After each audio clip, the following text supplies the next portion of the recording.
Il y a un an, le 8 octobre 2023, l'armée israélienne frappait l'enclave palestinienne en représailles des attaques du Hamas du 7 octobre. Un an plus tard, les frappes israéliennes ne faiblissent pas sur la bande de Gaza et on compte près de 42 000 morts, 100 000 blessés et des centaines de milliers de Palestiniens déplacés. Alors comment peut-on se rendre compte, nous, de ce que vivent les Palestiniens? Comment peut-on raconter leur enfer quand l'accès des journalistes à la bande de Gaza est rendu très compliqué? On en parlera. On va essayer de vous expliquer ce qu'il se passe très concrètement depuis un an dans la bande de Gaza et de ce qu'est la réalité de celles et ceux qui tentent de survivre là-bas. Et pour ça, je vais te poser une première question à toi, Léa. Quand on se réveille, par exemple ce matin, qu'on est un Gazaoui, qu'on habite dans la bande de Gaza, quelle est la réalité? À quoi est-ce qu'on est confronté?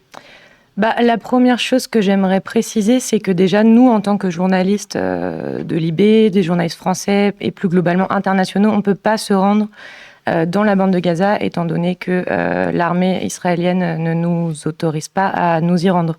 Ce qui complique du coup notre travail, puisque du coup on ne peut pas être des témoins oculaires directs de ce qui se passe là-bas.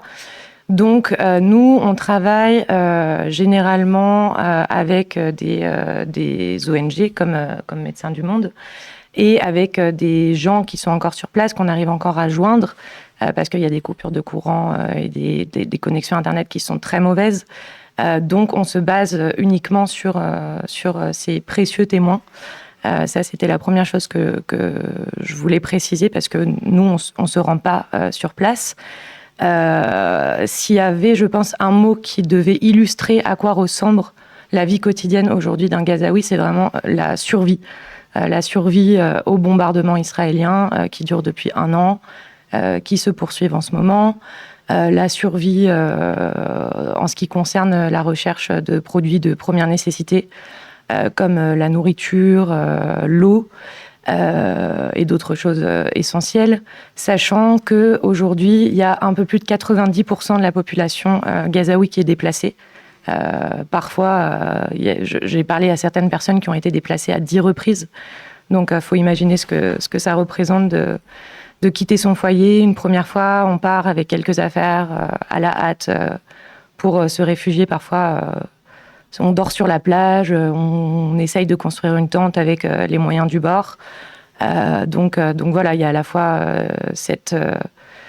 ces enjeux à la fois sécuritaires et plus personnels qui entrent en jeu, donc c'est très compliqué.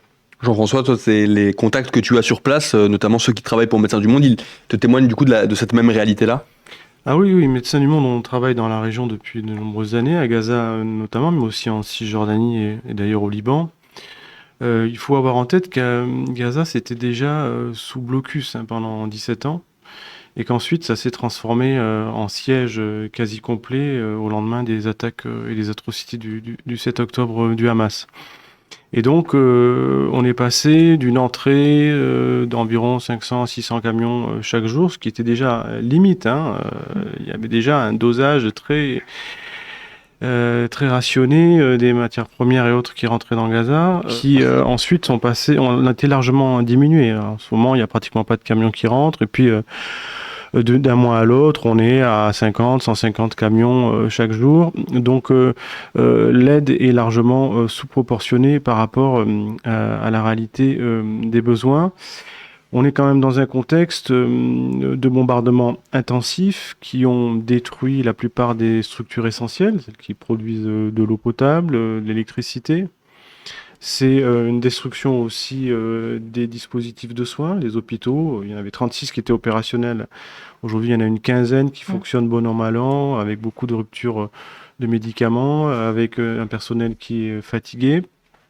Et puis, voilà, les équipes qui sont, y compris celles de Médecins du Monde, et aujourd'hui, c'est environ 70 personnes qui travaillent à Deir al-Balah, donc c'est au centre de Gaza. C'est des équipes qui aussi, comme les civils, ont été déplacées à plusieurs reprises. La plupart étaient dans le nord, elles ont descendu dans le sud sur Khan Younes, ensuite sur Rafah, ensuite elles ont dû remonter sur Deir al-Balah ou Al-Mawazi, qui sont des zones dites humanitaires. On y reviendra, elles n'ont d'humanitaire que de nom, ça n'a pas grand sens. Et de fait, depuis un an, il n'y a pas de lieu sûr à Gaza, en fait, hein. Déjà, en décembre 2023, on a estimé à 30% les mortalités, y compris dans le sud. C'est-à-dire que même quand on disait aux personnes de se déplacer, elles savaient très bien qu'elles couraient les risques de mourir sous les bombes ou sous les snipers. Donc, y compris nos équipes aujourd'hui, sont en tension dans la recherche de nourriture, d'eau. La plupart dorment aussi dans des tentes, parfois dans les voitures quand il leur en reste, ou parfois plusieurs dans des appartements, plusieurs familles, mais c'est rare. Et malgré tout, elles essaient de conduire des opérations pour Médecins du Monde, de santé primaire, de soins psychologiques notamment, de prise en charge de la malnutrition, et aussi on essaye de s'associer à des campagnes de vaccination, notamment pour la polio qui est revenue. Simplement, il faut avoir en tête qu'on est revenu à l'âge de pierre, hein, du fait de ce contexte de blocus et de siège, du fait des bombardements massifs. Et donc les populations aujourd'hui sont exsangues, et c'est pas pour rien que dans ce contexte, eh bien, on a des retours d'épidémies, de la malnutrition, des épidémies de diarrhée, de polio qui avaient disparu il y a 25 ans, et qui montrent bien que au niveau sanitaire, au niveau de la santé, on est revenu, je dirais, 300 ans en arrière. Et ça, c'est une situation catastrophique, et c'est d'autant plus catastrophique que, par exemple, nos équipes ne peuvent pas sortir, hein, ils sont prisonniers, que les 2,2 millions de personnes sont prisonnières, hein, elles étaient déjà sous blocus avant le 7 octobre. Donc, quand l'armée israélienne a décidé de bombarder massivement, elles n'ont pas pu sortir. Et ça, il faut avoir en tête ça, parce que ça distingue des sièges et des blocus qu'on a pu voir ailleurs, à Alep ou notamment à Mariupol en Ukraine, le récent épisode de ce type, où en gros les classes moyennes, familles, enfants savent qu'il va y avoir un siège, où ils ont le temps un peu de partir dans le pays. D'ailleurs, il y a eu plusieurs millions de déplacés et de réfugiés en Ukraine. Et en général, dans ces villes sujettes au siège, il reste des soignants, parfois des combattants, parfois des personnes âgées ou des gens qui sont en rupture de relais social ou de solidarité.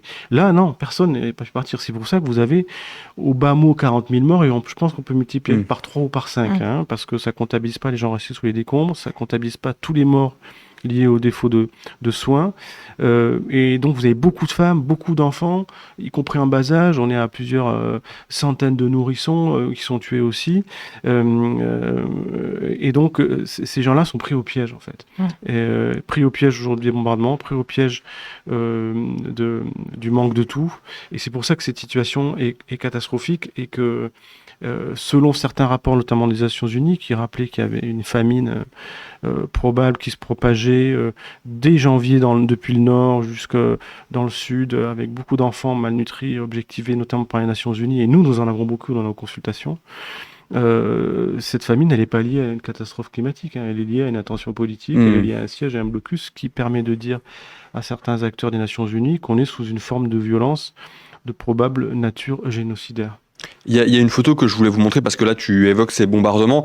Alors dans Libération, on essaie aussi du coup de couvrir ce qui se passe à Gaza en relayant des photos de photoreporters qui sont présents sur place. Il y a une photo que je voulais vous montrer, c'est celle-ci. Une photo qui a été prise à Khan Younes et qui montre du coup ce décor assez apocalyptique.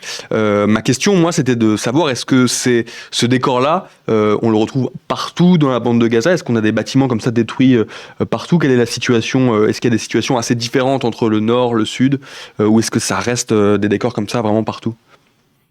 La bande de Gaza, elle a été quasiment rayée de la carte. On estime qu'il y a au moins 70% de destruction des infrastructures essentielles, comme j'évoquais, et de l'habitat.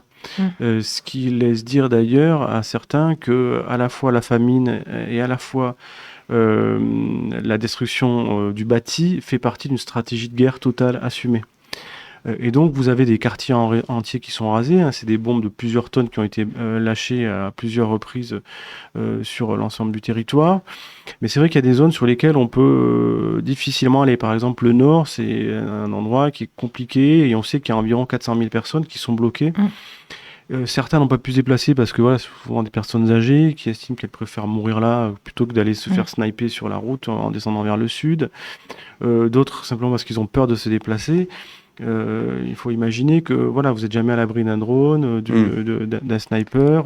C'est tout petit la bande de Gaza, c'est 40 km de long sur 8 de large. Donc voilà, et c'est difficile pour les humanitaires de pouvoir travailler sur l'ensemble du territoire. On est plutôt focalisé, nous, sur des zones dites humanitaires, j'évoquais tout à l'heure.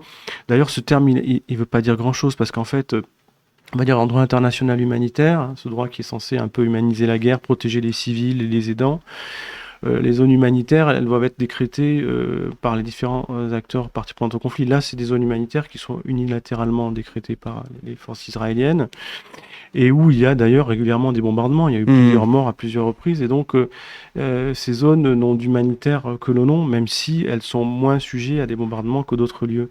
Et donc vous avez aujourd'hui probablement 1 million, 1,5 million de personnes qui sont concentrées sur un territoire très petit. On n'est plus sur déjà 40 km sur 8 de long, qui est l'ensemble de la bande de Gaza, on est sur des territoires qui sont largement plus restreints. Et si vous, dans ces conditions, vous considérez que la plupart du bâti est détruit, vous pouvez imaginer aussi que tout ce qui relève des eaux usées, des poubelles, c'est plus géré, hein, les services publics sont plus on aura l'occasion d'en parler, ça c'est aussi des conséquences.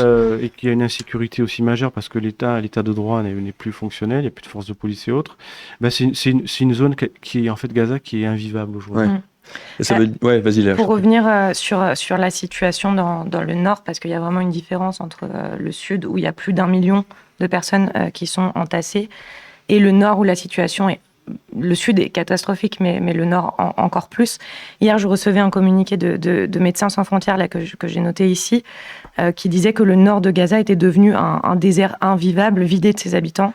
Il n'y a plus aucun camion humanitaire ni de camion commercial qui a pu entrer dans le nord de l'enclave depuis le 1er octobre. Sachant que du coup, les habitants se nourrissent quasi exclusivement de boîtes de conserve.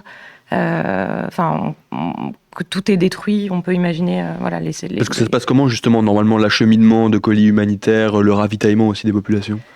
À travers les checkpoints, en fait, à travers les checkpoints, sauf que il y a le checkpoint notamment de Rafah, tu me dis si je me trompe, Jean-François, qui a été fermé en mai et qui permettait d'acheminer un minimum d'aide, mais qui fonctionne plus. Le reste des checkpoints sont ouverts par intermittence.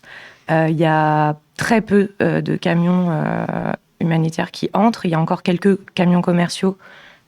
Tu pourras peut-être y revenir ensuite. Mais voilà, il y a des restrictions ultra sévères de la part des autorités israéliennes au checkpoint.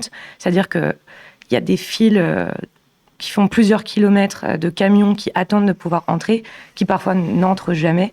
Les camions sont fouillés et parfois on leur refuse l'entrée pour des raisons assez obscures. On estime que certains produits peuvent être utilisés par le Hamas à des fins militaires, comme on en discutait tout à l'heure, comme des tuyaux qui pourraient servir à réparer des sanitaires ou des choses assez délirantes. Oui, en fait, je l'évoquais tout à l'heure, on était à 500-600 camions avant le 7 octobre 2023 qui rentraient quotidiennement dans Gaza, qui n'est pas un territoire autosuffisant, hein. Il y a un peu d'agriculture, mais la plupart des terres ont été défoncées par les bombardements ou par des bulldozers. Les pêcheurs ne peuvent plus pêcher, les bateaux, les ports ont été aussi détruits, donc ils dépendent essentiellement de l'aide extérieure. Et beaucoup d'associations, les Nations Unies, même des États, ont prépositionné énormément de matériel. Rappelez Léa, c'est des centaines de camions, de containers qui sont prépositionnés, notamment à Al-Rish, côté Égypte. Et puis on a aussi positionné, nous, du matériel, à la fois en Égypte, mais aussi en Israël. Il faut imaginer que depuis 11 mois, on n'a pu faire entrer que 4 camions. Médecins du Monde. Alors, pourtant, on a du matos, on a de l'argent, on a des ressources. Qu'est-ce qui empêche très concrètement ces camions de rentrer ? C'est les contrôles israéliens qui empêchent l'entrée de matériel, qui filtrent. Donc c'est l'armée israélienne qui voit un camion arriver, par exemple, de Médecins du Monde et qui dit là, vous n'allez pas rentrer. Oui, absolument. Oui. Soit parce que il y a dedans des matériaux qui ne sont pas sur une liste autorisée, soit parce que voilà, il y a pas d'autorisation administrative. On estime que c'est très variable, entre 50 150 camions par jour, selon les périodes. Et encore une fois, ces camions qu'on évoque ne sont pas tous relatifs à de l'aide. Il peut y avoir aussi du business. Il y a encore du business dans cet enfer, ce qui est assez paradoxal et étonnant. Vous pouvez avoir n'importe quoi, mais un camion, dans les 50 camions qui rentrent chaque jour, vous allez en avoir 2 qui vont rentrer avec de la mousse à raser ou j'en sais rien. Enfin, parce qu'il y a encore un peu de business qui fonctionne. Et donc, ça ne répond pas aux besoins globaux de matières premières. Ce qui est dramatique aussi dans cette situation, c'est qu'on a eu beaucoup d'instrumentalisation de la raison humanitaire des États, notamment américains. Pourquoi je dis ça? Parce que ils nous ont expliqué qu'ils voulaient faire un corridor maritime en envoyant des bateaux depuis Chypre pour essayer de détourner ce siège. Voilà. Ce corridor, il a pas fonctionné, il y a eu des intempéries, ça a merdé, et en juillet, ils ont estimé que ça pouvait pas marcher, il y a que quelques camions, il y a que quelques bateaux qui ont pu accoster. Mais vous voyez le paradoxe, les Américains, si vraiment ils s'intéressaient aux civils, ils feraient rentrer l'aide par l'Égypte ou par Israël, par la route, parce que Gaza n'est pas une île.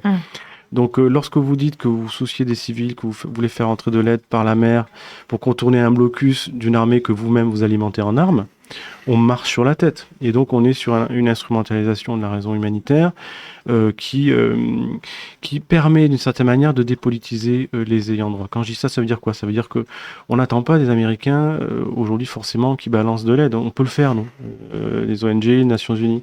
On attend qu'ils condamnent une situation où ils expliquent pourquoi cette aide est nécessaire. Et cette aide est nécessaire parce qu'il y a des bombardements massifs, parce qu'il y a un blocus. Et donc, se cantonner à une sémantique humanitaire et pas être dans le dur du politique, c'est une manière d'enlever la capacité aux Palestiniens de revendiquer le droit à la vie, en fait. Et donc, c'est une manière de dépolitiser le contexte. Vous voyez, et ça, c'est problématique à plein d'égards parce que ça entraîne une confusion des genres entre les ONG, les États et autres. Alors, pour Gaza, c'est assez clair, mais dans d'autres contextes de guerre, et il y en a beaucoup dans le monde aujourd'hui, que ce soit la République démocratique du Congo, que ce soit au Soudan aussi, où il y a quand même pas mal de guerres qui sortent du scope médiatique et politique. C'est difficile pour certains acteurs de faire la part entre les acteurs indépendants, les ONG, et les États qui ne sont jamais indépendants, enfin en tout cas, qui ne sont jamais désintéressés, qui ont toujours un calendrier politique dans leur aide. Et tu parlais, Jean-François, de la jetée américaine qui a absolument pas fonctionné. Il y a un autre truc qui a pas fonctionné non plus, parce que la seule manière d'acheminer de manière correcte et suffisante de l'aide, c'est par voie terrestre, c'est ce que tu viens de dire. Mais il y a aussi des États qui ont décidé de larguer de l'aide humanitaire par avion, par les airs. Donc je ne sais pas si vous vous souvenez de ces images d'avions au-dessus d'une bande de Gaza complètement dévastée qui lâchait quelques dizaines, centaines de colis humanitaires. Et voilà, je trouve que l'image était assez parlante et assez paradoxale au vu de la situation, sachant qu'il est arrivé à certains moments que des colis soient lâchés, donc les colis tombaient dans la mer, et la population, notamment dans le nord, était tellement affamée qu'elle se jetait à corps perdu dans la mer, et qu'il y a des gens qui sont morts noyés en tentant d'aller chercher de quoi se nourrir ou de quoi nourrir sa famille. Dans la journée, il y a eu aussi des bousculades au moment où les colis tombaient qui ont fait aussi des morts. Donc voilà, le quotidien, pour revenir à ta première question, le quotidien à Gaza en ce moment, ça ressemble à ça. C'est assez dingue. Je vais compléter aussi parce que cette situation terrifiante de gestion de la pénurie, en fait, de survie, ce qu'évoquait Léa, elle est maximisée parce que, on l'a rappelé, le siège est important, même s'il y a quelques camions qui rentrent, c'est quand même pas à la hauteur des besoins. Les humanitaires ne peuvent pas fonctionner à plein régime en faisant rentrer des ressources humaines supplémentaires, du matériel et autres. Et on a vu que du coup, cette pénurie massive engendre et dans un contexte où il n'y a plus de forces de police ou d'État, quasiment plus, cela génère une violence aussi entre survivants, parce qu'on est en permanence dans des logiques de survie. Et donc il y a une forme de situation abjecte où on crée une pénurie maximale qui engendre aussi les conditions de survie où on est prêt à s'entretuer pour pouvoir obtenir à manger, à boire. Il faut considérer que aujourd'hui, les gens passent la plupart de leur temps à chercher de l'eau potable, à chercher à manger. vont souvent mettre en balance aussi le risque de sortir pour aller chercher ses biens versus se faire sniper. On a vu ces difficultés sur la campagne de vaccination polio. Aujourd'hui, il devrait y avoir une deuxième injection à 1 mois ou 2 mois de la première injection. Les Nations Unies rappelaient que voilà, sur le nord aujourd'hui de la bande de Gaza, ça va être compliqué de faire cette deuxième injection parce qu'il a été demandé il y a 2 jours à 400 000 personnes de bouger, et la plupart, comme je l'ai expliqué, ne le feront pas. Et que voilà, les familles aujourd'hui réfléchissent à 2 fois entre est-ce que je sors, je vais faire vacciner ma gamine et je risque de me faire snapper, ou est-ce que je reste à la maison mais je prends le risque que ma petite ait la polio ou la diphtérie ou le tétanos, parce que c'est de ça dont on parle. C'est ces dilemmes au quotidien, parce que c'est ça le sujet de notre émission, c'est ça auquel doivent faire face les civils aujourd'hui, c'est ces dilemmes quotidiens de survie où la mort peut vous prendre à n'importe quel moment. Ouais. Et d'autant plus que là, quand vous parlez de certaines conséquences des bombardements israéliens sur la bande de Gaza, il y a des choses qu'on a encore plus de mal à imaginer quand on pense à cela. C'est donc notamment le fait que voilà, il y a des pillages et aussi des personnes qui peuvent en venir à s'entretuer en voulant accéder à des colis humanitaires qui sont très difficiles d'obtenir. Et puis il y a aussi, toi tu le mentionnes dans ton papier Léa, la gestion des déchets, avec aujourd'hui plusieurs centaines de déchets qui sont dans Gaza, dans la bande de Gaza, et qui ne peuvent pas être traités parce que les sites ont été détruits par les bombardements également. Oui, toutes les infrastructures publiques, la plupart en tout cas, ont été détruites. Le système de gestion des déchets était déjà assez compliqué dans la bande de Gaza avant le 7 octobre. Mais là, c'est vrai que quand on voit des images ou quand on discute avec des gens, les gens vivent littéralement au milieu de déchets, d'eau usée, ce qui entraîne la propagation d'épidémies. Là, on a vu, il y a eu des cas de polio, par exemple, qui ont été détectés. Mais oui, là, il y a eu des pluies torrentielles. C'est comme ça que je commence mon article dans le journal d'hier. Imaginez ce que c'est d'avoir des inondations au milieu de la boue et de déchets. Voilà, les gens vivent comme ça. Il y a aussi la situation dans les hôpitaux dont tu parles un petit peu dans ton papier Léa, puisque donc plusieurs hôpitaux ont dû fermer. Tu avais eu aussi, je crois, des retours de personnel soignant sur place. Quelle est cette situation du coup dans les hôpitaux aujourd'hui dans l'enclave palestinienne ? Là, selon l'Organisation mondiale de la santé, il y a environ 17 hôpitaux sur les 36 du territoire qui sont encore partiellement fonctionnels. Il y a eu plus de 1000 attaques contre les services de santé depuis le début de la guerre. Et les médecins, les chirurgiens, les infirmiers, les infirmières, ce qu'ils décrivent, c'est vraiment l'impossibilité de traiter un tel afflux de blessés. C'est-à-dire qu'on doit choisir entre soigner un brûlé très grave ou un enfant qui vient de perdre sa jambe. Et on doit faire des choix entre 2 blessés qui doivent être soignés en urgence. Ça revient très, très, très souvent. En février, j'avais interviewé un chirurgien qui rentrait tout juste de Gaza, un chirurgien qui est spécialisé sur les blessures de guerre, qui s'appelle Hassan Aboussita, que j'ai vu à Londres. Donc là, on était en février, donc la situation s'est encore aggravée aujourd'hui. Mais il m'expliquait comment lui, il avait dû amputer des enfants sans anesthésie, parce qu'il était en incapacité de se procurer ce type de produit. C'est ce que l'humanitaire de l'UNRWA, que j'ai eu aussi longuement au téléphone et que je cite dans mon papier, m'a décrit aussi. C'est toujours les mêmes scènes, en fait. C'est toujours... elle m'expliquait que des mères arrivaient en courant à l'hôpital en train de hurler parce que elles ne savaient pas où était leur enfant, que leur enfant avait été blessé, qu'il y avait un homme, un soignant qui... il y avait tellement de sang sur le sol qu'il devait nettoyer, mais qu'il n'avait même pas de produit d'entretien pour pouvoir nettoyer ce qu'il avait en face de lui. Moi, elle m'a dit mot pour mot que c'était le pire endroit. Un hôpital aujourd'hui à Gaza, c'est le pire endroit sur lequel on peut se trouver aujourd'hui sur cette planète. C'est ça, ouais. Avant que Jean-François, tu nous témoignes aussi de ce qu'ont pu voir, toi, les contacts que tu as sur place des hôpitaux en Palestine. Je crois que c'est important aussi de montrer, du coup, quand même certaines images. C'est aussi l'objet de notre stream. Mais je vous préviens quand même, avant que cette image que je voudrais vous montrer d'une situation dans un hôpital est peut-être encore plus difficile que les autres. Donc, je voulais juste vous prévenir avant que voilà, cette image, elle est un peu plus difficile à regarder aussi, donc je voulais quand même vous prévenir avant pour ceux qui nous suivent. Du coup, Jean-François, toi aussi, ceux qui sont sur place témoignent de cette situation dans les hôpitaux qui est absolument invivable et, comme tu disais, Léa, qui est peut-être l'endroit le moins fréquentable, encore plus que d'autres endroits actuellement. Depuis plusieurs mois, on observe des scènes de médecine de guerre, c'est-à-dire de médecine du tri, et où parce qu'on a des ruptures de médicaments, parce qu'on n'a pas forcément les équipes au complet, parce que le dispositif est saturé, eh bien, sur une arrivée, une affluence massive de blessés, on va devoir choisir ceux qui vont nécessiter peu de soins et qui vont pouvoir survivre, plutôt que d'en prendre qu'un lourd qui va nécessiter beaucoup d'énergie. Voilà, c'est une approche de santé publique basique, de médecine du tri, de médecine de guerre en fait.